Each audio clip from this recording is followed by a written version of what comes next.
Bismillahirrahmanirrahim. Alhamdulillahirabbil alamin.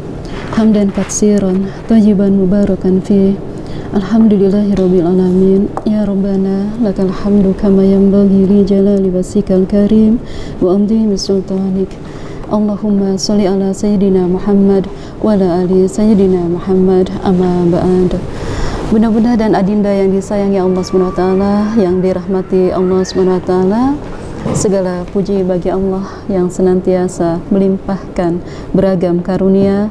Segala puji bagi Allah yang senantiasa memberikan penjagaan terbaik kepada kita. Segala puji bagi Allah yang segala kebaikannya dengan segala perkenannya kita berkumpul kembali di majelis ini, di tempat ini. Mudah-mudahan seluruh persiapan kita untuk sampai ke tempat ini, seluruh upaya kita untuk tiba di majelis ini menjadi amal-amal soleh yang akan meringankan jalan kita, meringankan langkah kita untuk sampai ke surga kita kelak. Amin ya Allah Rabbal Alamin. Mudah-mudahan dirahmati Allah SWT. Teringat saya dengan seseorang yang Allah kisahkan di salah satu surah di juz ke-30. Kisah seorang yang kemudian Allah hadirkan, dia tertakdir untuk tidak bisa melihat dunia, tetapi kemudian betapa dia sangat dimuliakan oleh Allah SWT, hingga satu waktu turun surah dengan nama surah Abasa. Ya, ini diawali dengan kisah dari sahabat Rasulullah yang mulia itu yang bernama Abdullah bin Ummi Maktum. Ya, yang secara nasab nanti beliau itu ternyata tersambung sama nanti kepada leluhurnya dari Sayyidah Khadijah binti Khuwailid. Beliau adalah orang yang mulia. Di sana ada pelajaran-pelajaran yang Allah berikan kepada kita bahwa Masya Allah, di saat-saat seseorang yang beriman meniti kehidupan, di saat seseorang itu paham bahwa kehidupan ini hanyalah merupakan satu bagian, satu potongan waktu di mana dia sesungguhnya akan berakhir, ya, dengan perjumpaan dengan Allah SWT, maka kemudian Abdullah bin Ummi Maktum ini satu waktu ada begitu kuat keinginan dalam hatinya. Beliau ingin mengetahui lebih banyak, ingin mengetahui lebih baik tentang ad-din ini. Tadi dibacakan di majelis kita, inna dina indallahil Islam, ya. Masya Allah, menaiki disayangnya Allah SWT. Maka kemudian singkatnya, ya, pada pemaparan kisah Abdullah bin Ummi Maktum ini, Allah mengajarkan kepada kita, jika kita ingin mengambil banyak kebaikan dari majelis-majelis ilmu, maka milikilah karakter sebagaimana Abdullah bin Ummi Maktum. Maka yang pertama, kata Allah, sifat dari Abdullah bin Ummi Maktum ketika akan mendatangi sebuah majelis ilmu, maka di situ Allah menyebutkan manja'aka yas'a, ya, bahwa sifat orang yang sungguh menginginkan kebaikan dari Allah itu, dia akan yas'a, selalu bersegera, ya, selalu memiliki perhatian yang fokus, gitu, ya, memiliki kesungguhan untuk kemudian berupaya meraih banyak kebaikan di majelis yang Allah bentangkan. Masya Allah, sangat banyak, ya, keutamaan yang Allah hadirkan di majelis seperti ini. Sangat banyak keutamaan yang mungkin kadang tidak kita dapatkan di luar majelis, ya. Maka jika kemudian dalam hidup ini misalkan kita punya sesuatu hajat, sesuatu kebutuhan yang mungkin dengan sholat kita, dengan saum kita, dengan tahajud kita bahkan mungkin belum terwujudkan apa yang kita mintakan, barangkali di majelis seperti inilah Allah akan menurunkan apa yang kita butuhkan itu. Maka bukankah kemudian Rasulullah mengabarkan dalam salah satu hadisnya, apabila berkumpul sekumpulan hamba Allah, memang di situ disebutnya mim baitillah, ya, fi baitillah, ya, di rumah-rumah Allah. Tetapi bukankah tempat-tempat seperti ini, tempat-tempat yang disebutkan nama Allah, yang dimuliakan nama Allah, itu pun merupakan bagian dari tempat yang sangat disukai oleh Allah SWT. Maka salah satu fadilahnya, kata Rasulullah, malaikat itu akan membentangkan sayap dan ridhonya, ya. Maka yang disebut dengan ridho malaikat itu ketika dia mengaminkan setiap permohonan orang yang hadir di majelis seperti ini. Maka Masya Allah, tidak ada waktu yang kemudian terbuang dan percuma. Bahkan di saat majelis itu belum dimulai, maka sebenarnya, ya, itu menjadi waktu-waktu diijabah doa kita. Jadi alangkah sangat baiknya jika ada waktu belum dimulai majelis kita sudah mulai ada beberapa orang yang kumpul, silahkan yang punya hajat, yang punya kebutuhan, silahkan memanjatkan doanya kepada Allah SWT. Ya, karena ini adalah waktu yang mustajab. Jadi Masya Allah, Abdullah bin Umi Maktum itu adalah orang yang kemudian tergerak hatinya, ya Allah, hamba ingin menjadi orang yang lebih baik ya. Hamba ingin menjadi hamba yang lebih taat dan patuh kepada Engkau. Karena kita mendapati sungguh orang-orang yang akhirnya menemukan Allah dalam kehidupannya, maka dia tidak akan merasakan bahagia, lebih bahagia kecuali saat dia mentaati Allah Subhanahu wa Ta'ala.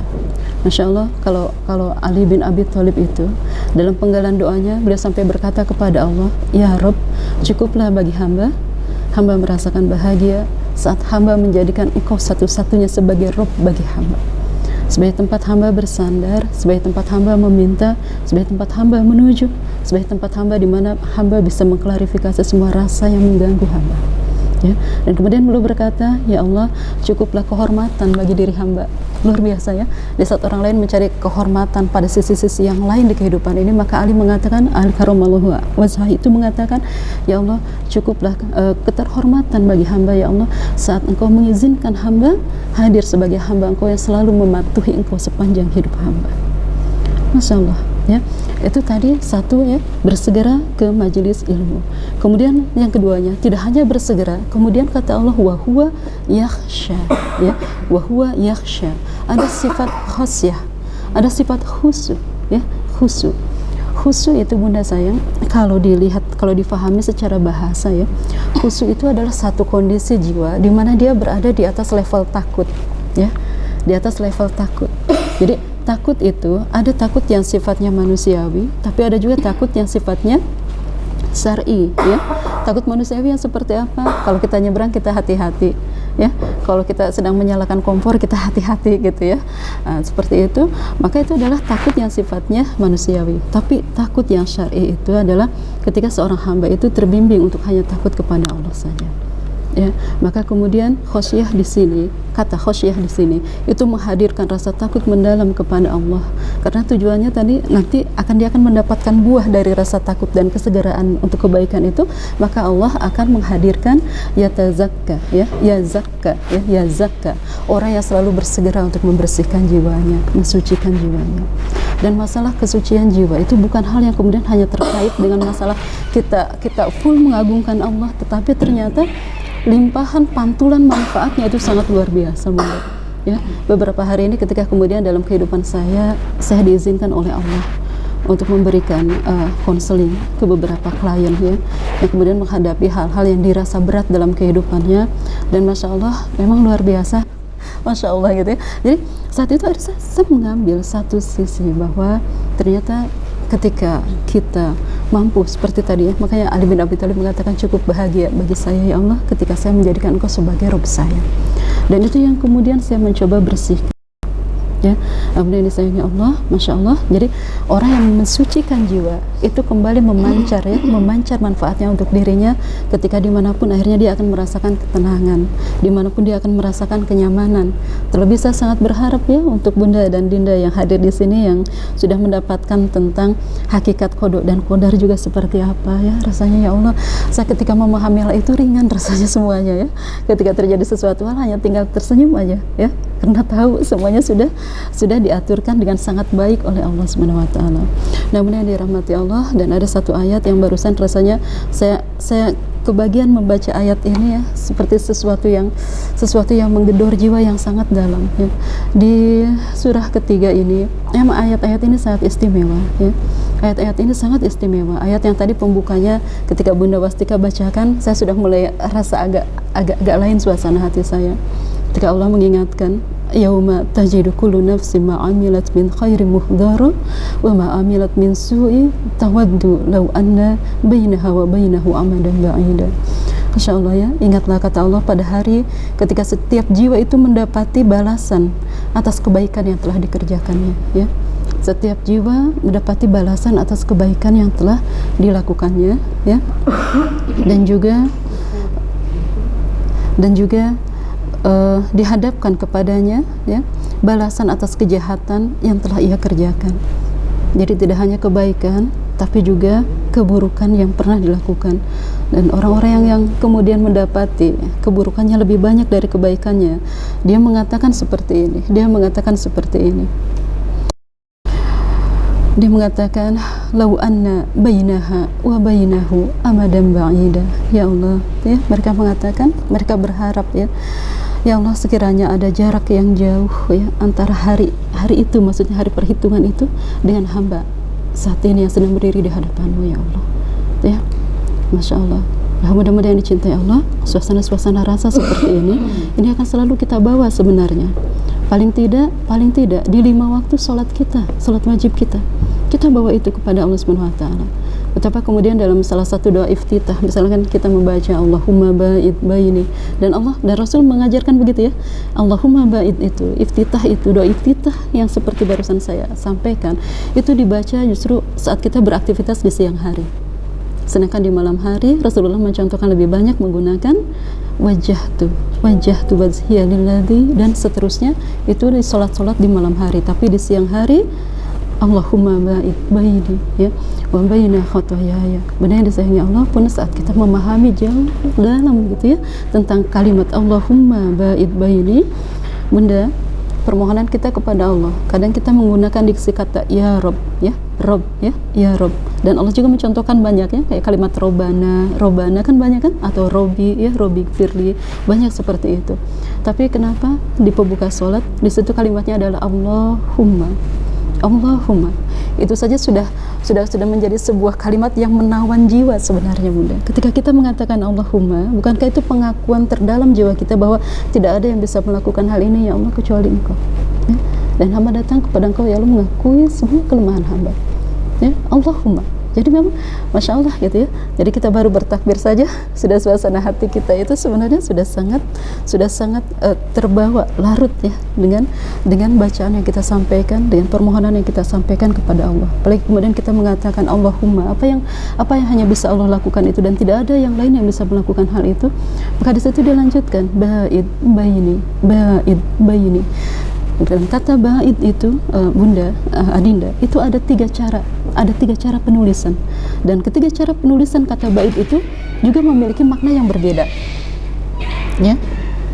Jadi kata ba'id itu ada yang ditulis dengan menggunakan menggunakan diksi kata Bunda ambil di sini, Bunda, sayang, boleh Bunda. Bunda boleh ambil di sini, sayang. Baik. Baik. Jadi kata bait yang pertama, mohon dikoreksi, ya, jika kemudian saya ada kesalahan, ya. Kata bait yang pertama itu artinya, ya Allah, ya, jauhkan hamba, ya, jauhkan hamba, ya, jauhkan hamba. Bunda sayang, kalau kemudian saat ini misalkan ini air minum ini dekat dengan saya, kemudian saya meminta tolong kepada Dinda, misalkan, Dinda, tolong deh jauhkan ini air minum saya. Mungkin kan opsinya bisa jadi kan di sebelah sana, ya, di sebelah sana, misalnya di ujung meja sana, ya, itu sudah ba'id, ya, ba'id.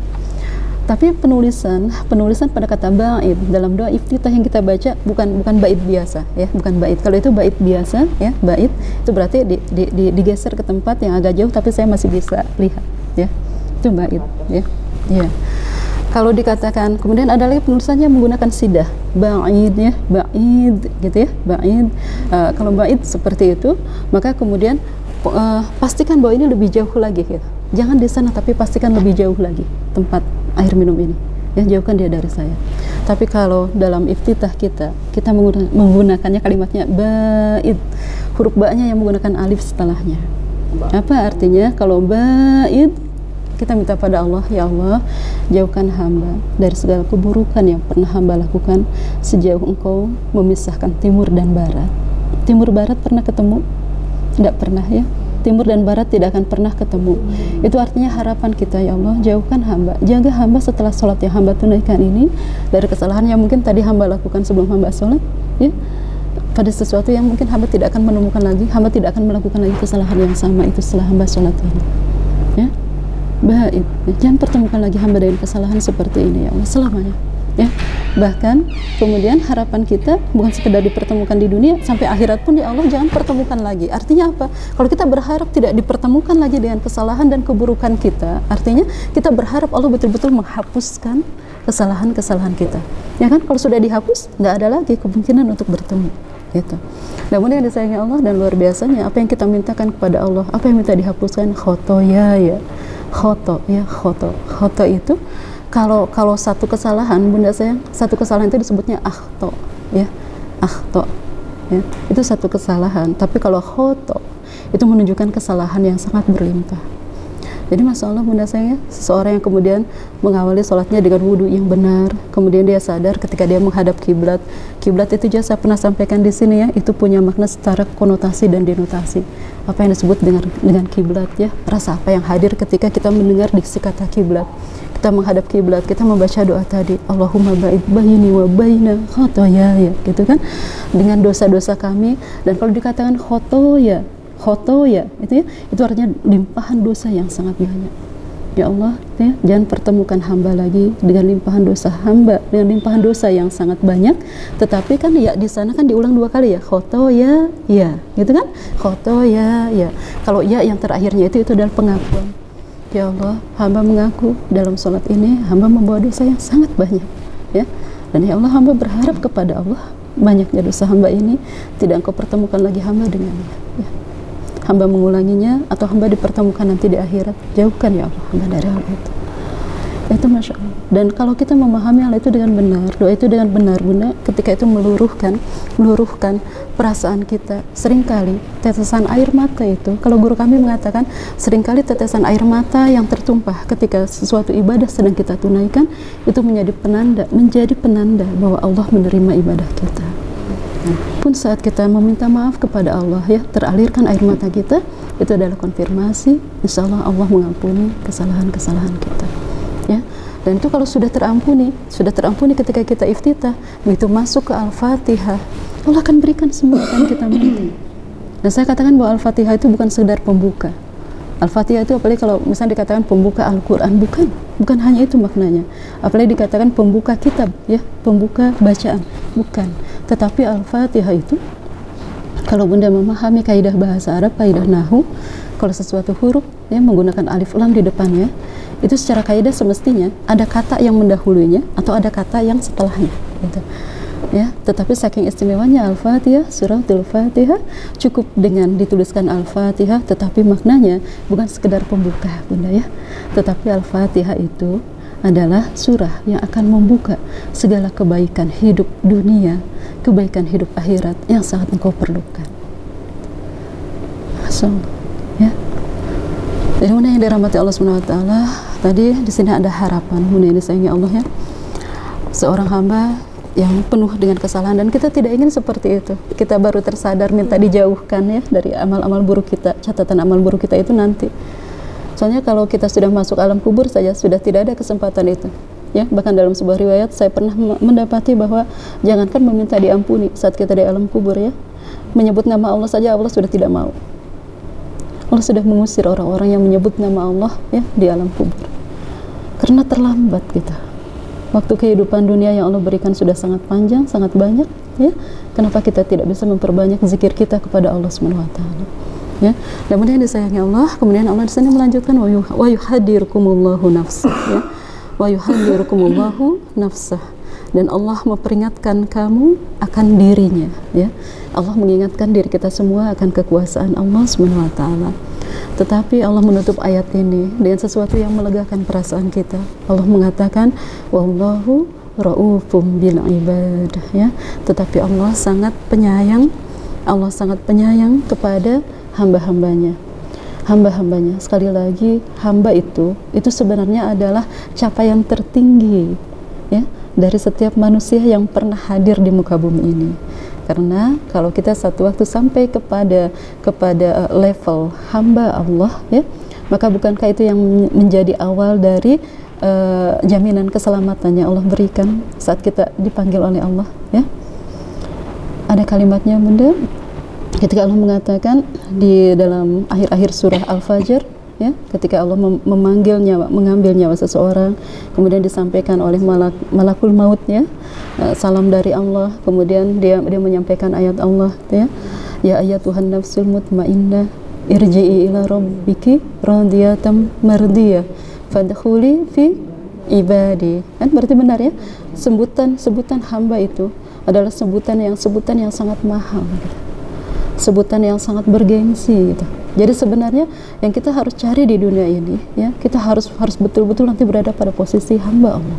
Makanya tadi saya mulai memahami ya, saya memahami ketika Sayyidina Ali tadi kan mengatakan seperti itu ya. Ya Allah, itu kan cukup bagi hamba bahagia ketika hamba mampu menjadikan Engkau satu-satunya Rabb hamba, satu-satunya Tuhan bagi hamba.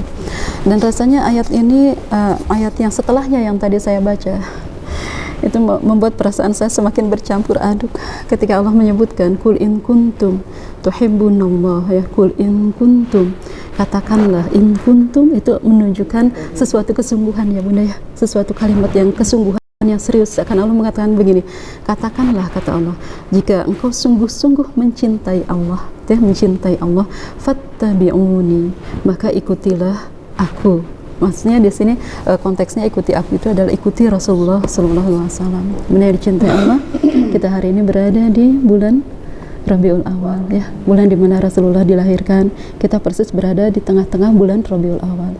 Benar dicintai Allah, tidak pernah rasanya air mata itu tidak pernah bisa berhenti ya ketika kita mengingat betapa sayang Rasulullah kepada kita semuanya.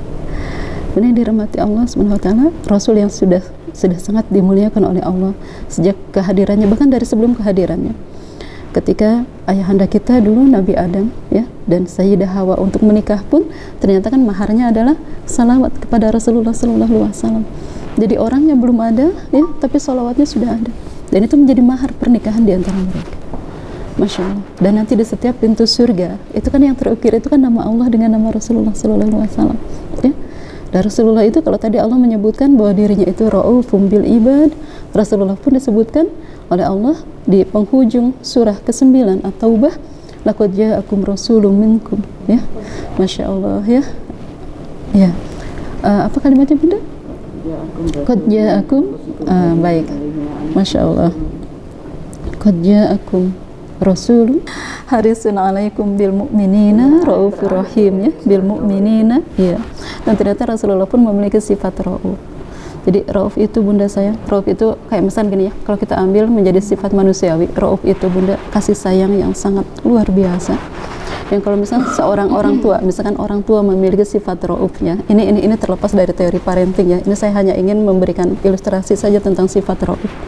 Jadi rauf itu Bunda, kalau misalkan seorang ayah kemudian anaknya yang baru berusia 7 tahun atau 8 tahun kemudian minta kepada ayahnya, ayah belikan saya motor, ayah belikan saya motor ya.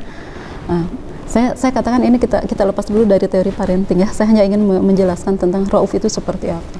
Nah kalau orang yang punya sifat rauf, dia akan ikuti apa permintaan anaknya meskipun resikonya dia mungkin akan mengikuti kemanapun anak itu pergi membawa motor. Itu rauf itu seperti itu. Rasul itu sangat sayang kepada kita, maka kemudian Rasulullah pun akan terus mengikuti kita Bunda ya, akan terus mengikuti kita sejak kehidupan kita di dunia ini sampai kemudian nanti kita kembali ke sisi Allah dan memastikan kita masuk di surganya, baru Rasul akan berhenti ya. Sampai satu waktu Sayyidah Fatimah anaknya beliau mengatakan ketika Rasulullah mengabarkan ya, wahai anakku, kan ketika ada yang mengetuk pintunya ya, kemudian ditanya oleh anaknya itu, siapa itu gitu kan. Kemudian Rasul mengatakan itu yang datang itu adalah seseorang yang akan memisahkan setiap kesenangan dunia ya. Dan yang datang itu kan ternyata malakul maut ya, malakul maut. Namun yang disayangi Allah saat itu ketika Sayyidah Fatimah menyadari bahwa perpisahan itu sudah di depan mata, maka kemudian dia bertanya kepada ayahandanya, ya Rasulullah, jika satu waktu rindu kepada engkau itu menyesakkan dada saya, kata beliau, di mana saya bisa menjumpai engkau ya Rasulullah ya, di mana saya bisa menjumpai engkau ya Rasulullah. Maka kemudian Rasul mengatakan, wahai anakku ya, pastikan bahwa engkau akan mendapati aku ya, di dekat mizan ya, di saat hisab manusia, maka aku ada di situ ya. Aku akan menunggu setiap umatku yang sedang melalui proses perhitungannya di sisi Allah Subhanahu wa taala. Mizan ya. Karena nanti Bunda sayang pernah ya, ada potongan hadisnya, potongan riwayatnya ketika Nabi Adam alaihissalam melihat ada salah satu dari umatnya Rasulullah yang saat itu dia berjalan menuju neraka. Kemudian disampaikan ya Muhammad, gitu kan, umatmu berjalan menuju neraka, gitu kan. Dan Masya Allah dikejar oleh Rasul, kemudian dibawa kembali ke mizannya Allah itu ya. Kemudian Rasulullah mengeluarkan catatan-catatan dari dirinya gitu ya, ada tumpukan catatan kebaikan, dan ditimbanglah di atas mizan itu, kemudian berubahlah mizan itu yang tadinya keburukannya yang banyak menjadi kebaikannya yang banyak. Kemudian ketika ditanya, ya apakah itu, ternyata itu adalah sholawatmu yang aku simpan, kata Rasul ya. Dan bunda bisa merasakan sensasi rasa istimewa ya, kalau misalkan nanti di yaumil kiamah itu ya, kalau bunda dikenali oleh Rasulullah, bunda akan dipanggil ya, nama bunda akan disebut ya. Rasul akan memanggil, ya Bunda Aida, ta'ala ya Bunda Aida ya, kemari wahai Bunda Aida. So, kemudian Bunda Aida merasa heran, ya Rasulullah, engkau kenal hamba dari mana ya, engkau tahu hamba dari mana, engkau tahu namaku dari mana ya Rasulullah. Apa jawaban Rasulullah? Rasul mengatakan, karena sesungguhnya setiap salawat yang kau sampaikan telah sampai kepadaku, maka aku mengenalmu. So, rugi bunda ya kalau kita tidak coba memperbanyak salawat. Orang-orang yang soleh itu bunda sayang, paling tidak bersalawat satu hari itu 1000 kali. Sebentar itu, sangat sebentar ya. Sebentar kita kalau bersalawat 1000 kali, apalagi kalau menggunakan salawat yang pendek ya, salawat Jibril misalkan ya, misal sallallahu ala Muhammad, sallallahu ala Muhammad, 14 menit 1000 kali, sebentar sekali ya. Apa yang disayangi Allah. Kemudian Rasulullah memastikan, kata Rasulullah, dan setelah proses hisab itu selesai, kata beliau ya, maka aku akan menjumpai, engkau bisa jumpai ya, berada di samping sirat ya, berada di samping sirat ya. Untuk apa? Kata Rasulullah, agar kemudian aku bisa menggenggam setiap tangan umatku yang mungkin akan terpeleset masuk ke dalam neraka. Insyaallah bunda. Iya benar disayangi Allah, tetapi kemudian di sini ya, bentuk cinta Allah itu sekaligus cinta kita kepada Rasul itu merupakan bentuk cinta kita kepada Allah Subhanahu wa taala. Fattabi'uni kata Rasulullah, ikuti aku, contohi aku dalam ibadah-ibadahku, dalam akhlak-akhlakku, dalam muamalah-muamalahku. Benar yang disayangi Allah, mungkin ini pembuka ya dari jumpa kita di majelis kita. Ya, sudah masuk waktu zuhur sepertinya bunda. Kita pending dulu sementara. Kita akhiri dengan ucapan hamdalah. Alhamdulillahirabbil alamin.